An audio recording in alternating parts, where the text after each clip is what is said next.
You lied. You lied to us. You lied to us. And then I heard 2 pops. My mom screamed. I yelled out for It was her. just after 10:30 p.m. when the 911 dispatcher picked up a call that would sound, at first, like any other desperate plea from a break-in gone wrong. The voice on the other end was trembling, young, female, broken between gasps and sobs. "Please, help, they shot my parents," she cried. In the background, a dog barked once. Then silence. Police raced to a modest 2-story home on Helen Crescent in Markham, Ontario, a quiet, middle-class suburb where lawns were trimmed evenly and windows glowed with the soft light of late autumn evenings. Nothing ever happened there. Until it did. Officers arrived to find the front door ajar, the frame splintered, a shoe left overturned in the entryway. Inside, the house was still. The kind of stillness that doesn't just mean quiet, it means absence. Like something sacred had been torn away. In the living room, a woman lay crumpled on the floor, blood soaking the carpet around her head. Her eyes were open, wide, fixed. A man, barely breathing, was slumped over on the couch in the basement, riddled with bullets. Upstairs, the daughter, Jennifer Pan, was tied to the banister with a shoelace around her wrists. Her face was streaked with tears. She kept repeating one word, "Why?" But that word, "why," would hang in the air like a ghost for months to come. To anyone who knew them, the Pan family was the model of quiet success. Bich Ha and Huai Han Pan had fled Vietnam in the late 1970s, survivors of war and communism, starting anew in Canada with little more than determination and skill. Han worked as a tool and die maker at Magna International. Bich took a job at a parts manufacturer. Together, they built a life from scratch, raising their 2 children with one goal in mind: excellence. They bought their home in Markham after years of saving. It wasn't flashy, but it was theirs. Every square foot represented sacrifice. Jennifer, their firstborn, was the crown jewel of their aspirations. A straight-A student, a disciplined figure skater, an accomplished pianist. Her parents kept her on a rigid schedule: school, home, study. No sleepovers.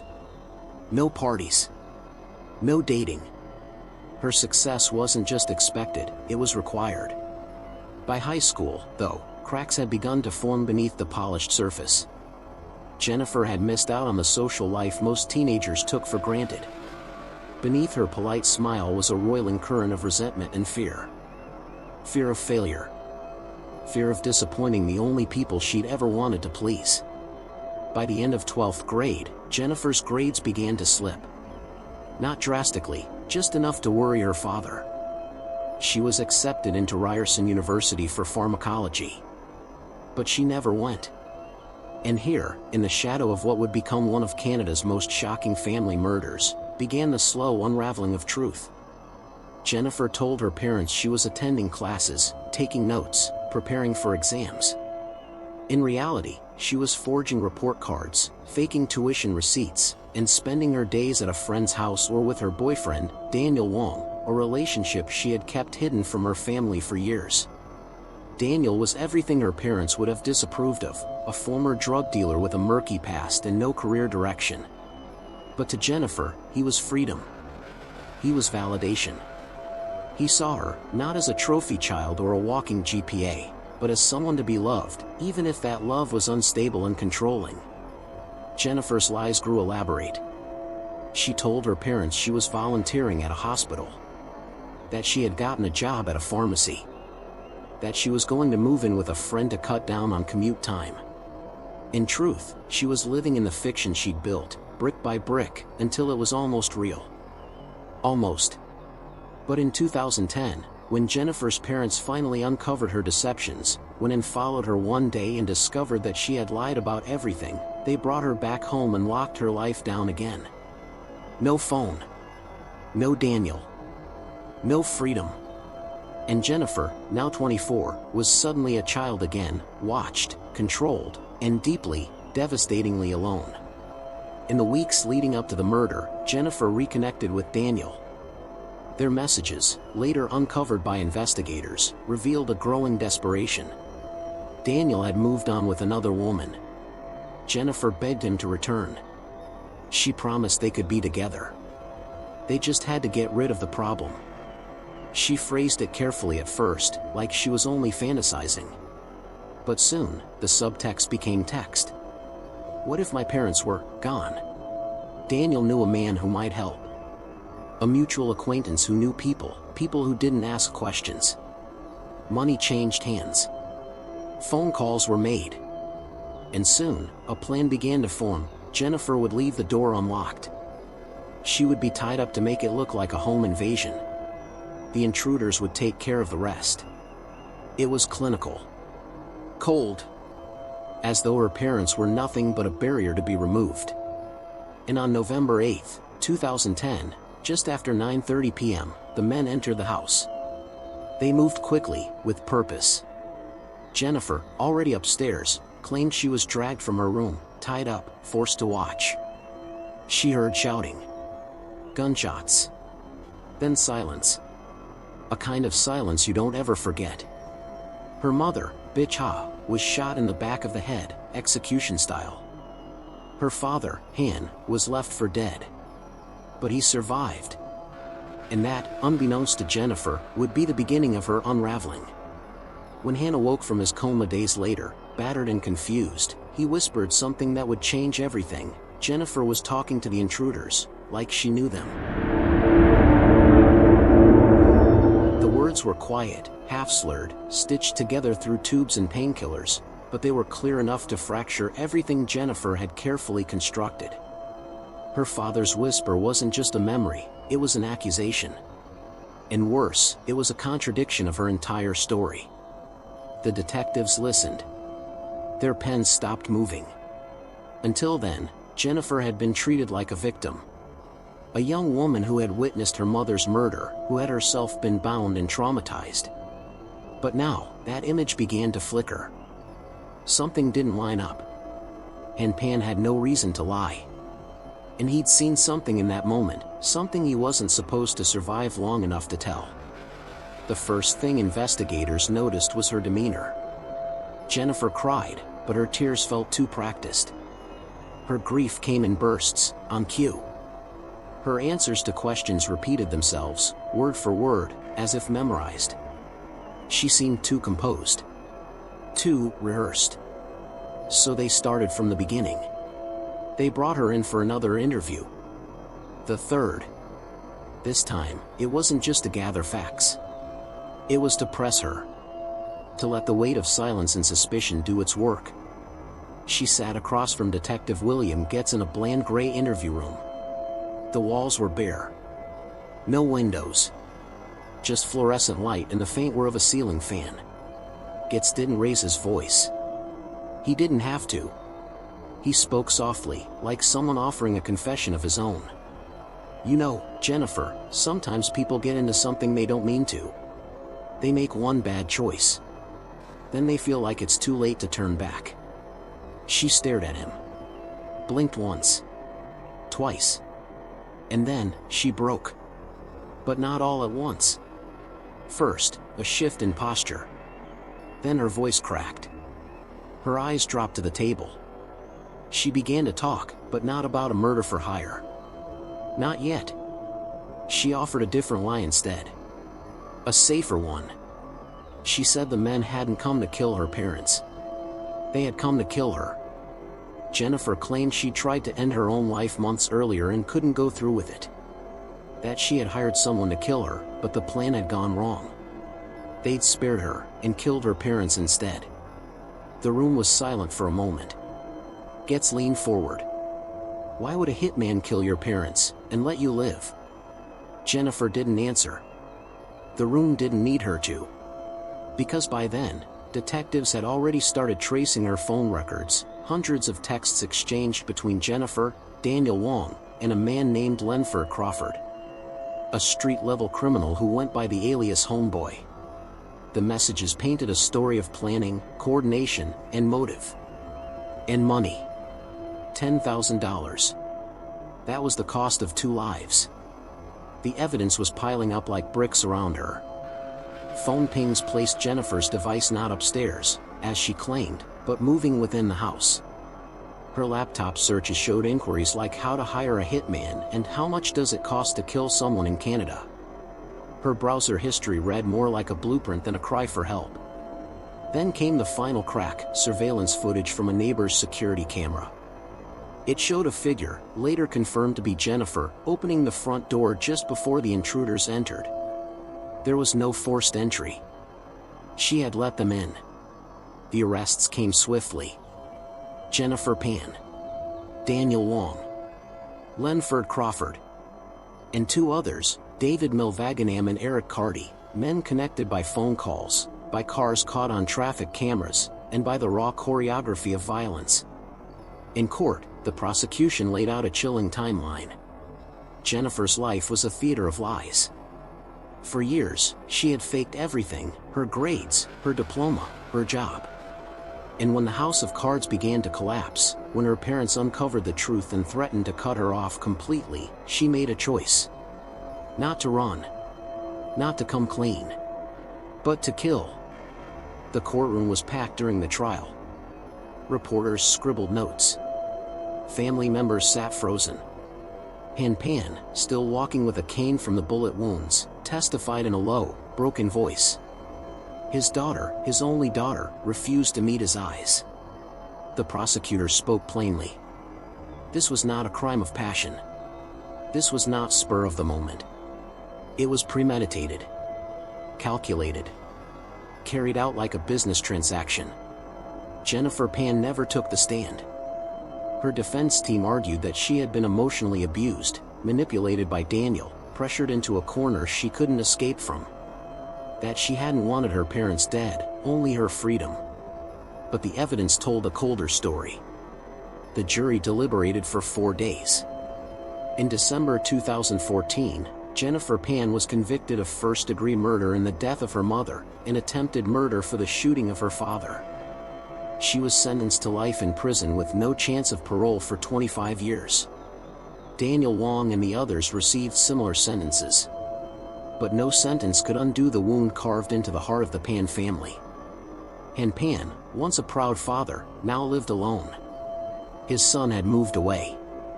His wife was gone. His daughter, the child he had worked so hard for, was no longer his.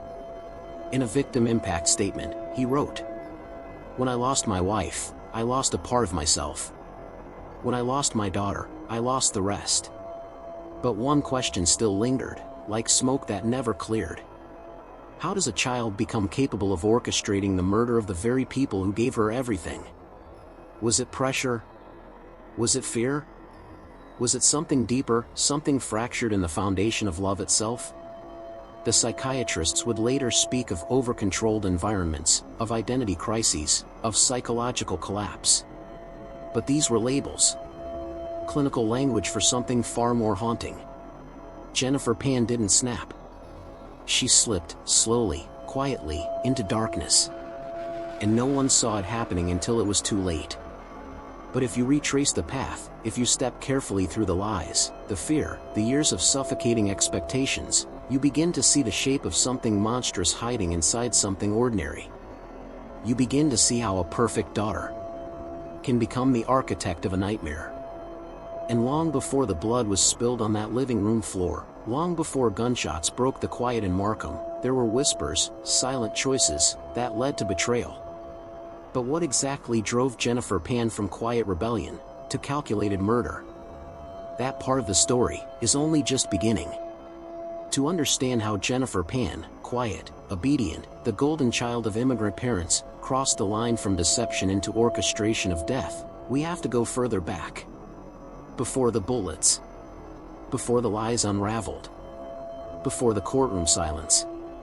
We have to start inside the walls of the Pan household. Markham, Ontario. A well-kept home tucked in the suburbs. Green lawns, quiet nights. From the outside, it looked like a success story, a family that had worked their way up, rung by rung, toward the dream. Han and Bich Ha Pan had immigrated from Vietnam, both refugees, both hardened by hardship. They worked in manufacturing, lived frugally, and poured everything into their children. Their values were simple: work hard, stay humble, excel. For Jennifer, this meant perfection was not optional. It was expected. From the age of 4, she was enrolled in piano lessons. Then figure skating. Her parents tracked her grades, timed her study hours, attended every recital. If she scored 90, they asked why not 100. If she earned praise, they nodded silently and pointed to the next goal. It wasn't cruelty. It was control, tightly wound. Love expressed as expectation. Praise doled out in rations, never abundance. She was never allowed to go to parties. No boyfriends. No late nights. No deviation. And so, Jennifer began to build a second life. One her parents couldn't touch. She forged report cards. She lied about her university acceptance. She told them she was attending classes at Ryerson when, in truth, she'd been rejected. She claimed to be studying pharmacology while working part-time jobs at restaurants.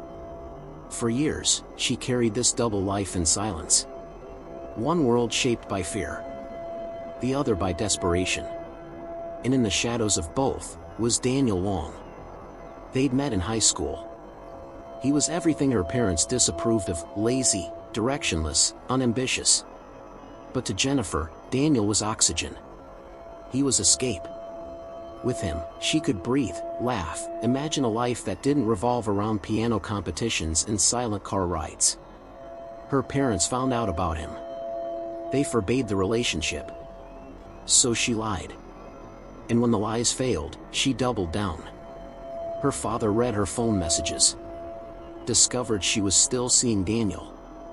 Furious, he delivered an ultimatum: end the relationship or lose the family. He confiscated her phone. Tracked her car. Followed her movements like a prison warden. Jennifer was 24. But in her home, she was still a child behind bars. That's when the idea first took root. A whisper that turned into a plan. If she couldn't have both, freedom and family, maybe she could erase the part standing in the way. It started with small conversations. Jennifer and Daniel spoke in code. Not explicit at first. Just shadows. Daniel had a friend, a man who said he could take care of things. Jennifer asked how much. Asked what it would look like.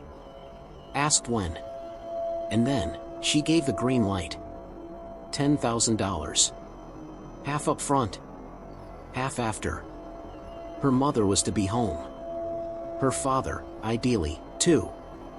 It wasn't a moment of rage. It wasn't a cry for help. It was a spreadsheet.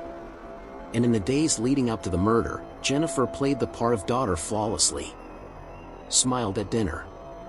Texted coordinates to the killers from her phone. Left the front door unlocked. On the night of November 8th, she said goodnight to her parents. Hugged them. Then lay in bed and waited. She knew when they'd arrive. And when the footsteps creaked across the floor, when her father cried out in confusion, when her mother screamed, Jennifer didn't move. Not until the script called for it. She tied her own arms. She called 911. She listened to her mother die just steps away. And she spoke to the dispatcher like it was happening to someone else. Back in the present, in the aftermath, the community was numb. The Pan family had been quiet, private. They kept to themselves.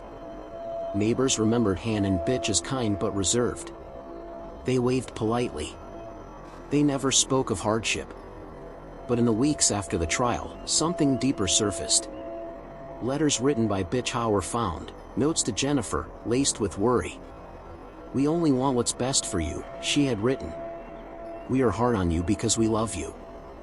Love, in that home, had become a language of pressure. Of rules. Of achievement. Somewhere along the line, Jennifer stopped hearing love and started hearing control. And that silence festered into something monstrous. Inside prison walls, Jennifer Pan is quiet.